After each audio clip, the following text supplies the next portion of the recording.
माँ दुर्गा और महिषासुर की कहानी बहुत समय पहले की बात है, जब धरती पर अधर्म और अत्याचार बढ़ गया था।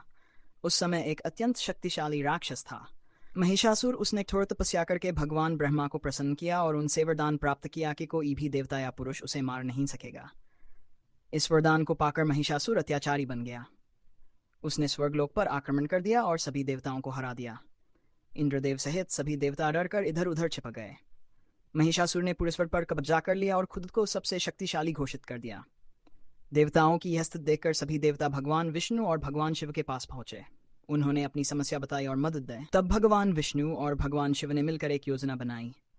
सभी देवताओं के तेज ऊर्जा से एक दिव्य शक्ति उत्पन्न हुई, जो एक सुंदर और तेजस्वी स्त्री के रूप में प्रकट हुई। यही थी माँ दुर्गा। माँ दुर्गा का रूप अत्यंत अद्भुत था। उनके 10 हाथ थे और हर हाथ में एक अलग अस्त्र शस्त्र था। भगवान शिव ने उन्हें त्रिशूल दिया, भगवान विष्णु ने चक्र, इंद्रदेव ने वज्र और अन्य देवताओं ने भी उन्हें शक्तिशाली हथियार दिए। उनका वाहन सिंह था, जो साहस और शक्ति का प्रतीक है। माँ दुर्गा को देखकर सभी देवता प्रसन्न हो गए और उन्होंने उनसे प्रार्थना की कि वे महिषासुर का वध करें और संसार को उसके आतंक से मुक्त करें। माँ दुर्गा ने देवताओं की प्रार्थना स्वीकार की और युद्ध के लिए तैयार हो गईं। जब महिषासुर को पता चला कि एक स्त्री उसे चुनौती देने आ रही है, तो वह हंसने लगा। उसने सोचा कि एक स्त्री उसका क्या बिगाड़ सकती है, लेकिन उसे यह नहीं पता था कि यह कोई साधारण स्त्री नहीं, बल्कि स्वयं शक्ति का स्वरूप है। युद्ध शुरू हुआ। माँ दुर्गा और महिषासुर के बीच भयंकर युद्ध हुआ।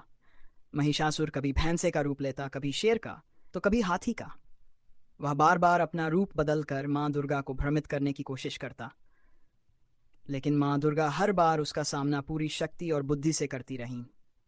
उनका सिंह भी गर्जना करते हुए राक्षसों का नाश कर रहा था। यह युद्ध कई दिनों तक चलता रहा।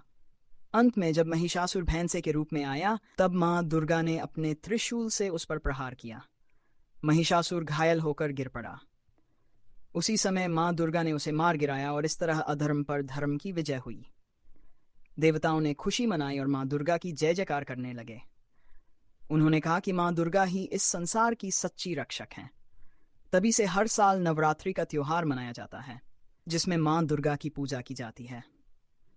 ये पर्व हमें सिखाता है कि चाहे बुराई कितनी भी शक्तिशाली क्यों न हो, अंत में जीत हमेशा अच्छाई की ही होती है। बुराई कितनी भी ताकतवर हो, सच्चाई और धर्म की हमेशा जीत होती है।